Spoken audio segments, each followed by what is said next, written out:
A second semi-final series, it is Townsville Fire and Perth Lynx. Two incredible stories when you think that Townsville have finished the season with a club record best home and away season, but on a 12-game winning streak. What was they Danny entered the Nong's? finals. Remember when Danny Nong went on that? I actually wanted to ask you about that. I reckon it was Boomers 10. lost to Danny Nong and they went on this massive. Yeah, so they went into, so this was 2011-12. Yeah. An incredible grand final between Dandenong and the Boomers at the State Basketball Centre. Yeah. Dandenong were in all sorts over the Christmas break. Just before the break, then came back and went on this crazy run. I think won 10 in a row on the way to the championship. So, sad memories. But that was incredible. And But this is unbelievable what Townsville's doing. And they are rolling with such confidence, that, as I mentioned before, they're together.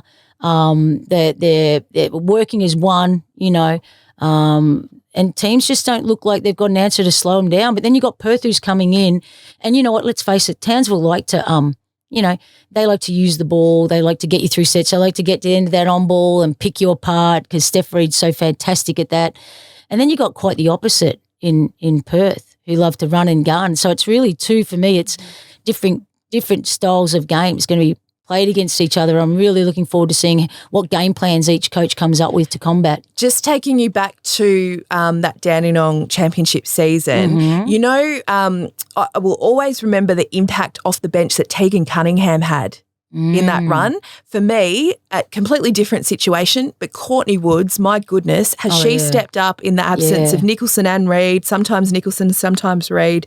She's been starting. Yeah, she's been great. She's averaging unbelievable points for her minutes. And looks at home out there. Yeah. She's been fantastic. On Nicholson, hasn't played the last few games. It's still a wait and see, but pretty remarkable. They've won 12 in a row with Nicholson missing in a lot of those games. Yeah, they've been phenomenal. And you can just, you can just feel it. You can feel it at the games, watching it on TV, how tight this group is and how much self-belief they have. And then to consolidate it in that win against Sydney, that's got to, on the buzzer when everyone else thought it was over, to come up with another win. I mean, that just, it's steamroll. I mean, it's, collectively steamballs into, is it steamballs? No, Snowball. Snowballs. There it is, not a steamball. Snowballs into an unbelievable self-belief that in the clutch situations, we're okay. Well, we're going to find a way. We saw it 2 weeks prior when they beat Melbourne and really should have won that game in regular time. Didn't win, didn't look like winning in the first overtime period, won in double overtime. So they've won in a variety of circumstances. But let's talk about Perth because I think they are one of the stories of the season. We know they made the grand final series last year with a star-studded team. They lose the 2 stud imports. They lose Darcy Garvin. They lose Chibatoni, who was so important to that rotation. Yeah. They go 2-5 to start the season and they take 4th spot. I know, it is. It's amazing. And as I said at the start, it was like, what are they doing? What Perth are really tightening the budget, the purse strings this season. What are they throwing out here? But I have been so pleasantly surprised. And as we mentioned earlier, that Robbie Ryan looked like a bust at the start, but boy, she's critical for them now, in my opinion. She needs to have the same impact that she's had the last 4 to 6 games in this Townsville thing if they're going to be a chance of beating, Townsville. Wow, that is an incredible statement given where she came from. We spoke about it earlier. What about Bibby? Bibby and Atwell. So Bibby returns after playing at Dandenong prior to college, has an unbelievable season. Yep. Atwell, a sharpshooter. But it is her first WNBL, first pro season after college. Yeah.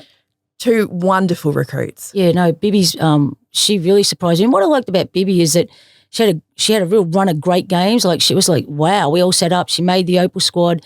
Then I think she got a little bit injured or went a little bit quiet and she's just come back, and she's finishing the season as solid as she started. So, and then Atwell, she keeps surprising me every game. I see new things about her that I didn't realise, well, she's legit, So, I mean, when you sit back and think of the big picture, it's really exciting for the Opals.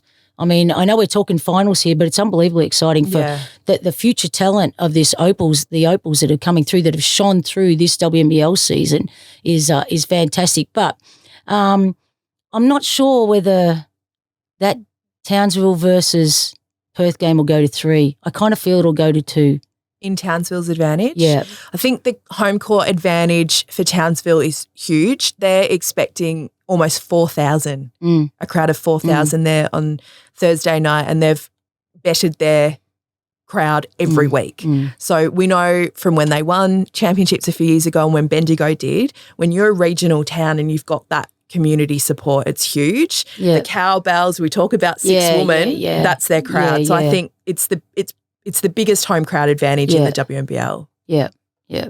But it'll be interesting to see how many Perth get to their final series, whether they'll actually have a big home court advantage as well. Yeah. Like Townsville will have. Game 2 Sunday afternoon in Perth, so a great way to spend your Sunday, get out and watch the Lynx. It's going to be fantastic. And of course, catch all the action on ESPN. Yeah. I've got to say, KO9 now. Petrick has done a fantastic job too. Like, we talk about Shannon, but what he's done with his team has been phenomenal as well, with not huge recruiting names and, like you just mentioned, how they've come together. And, I thought he had a really, good season as well.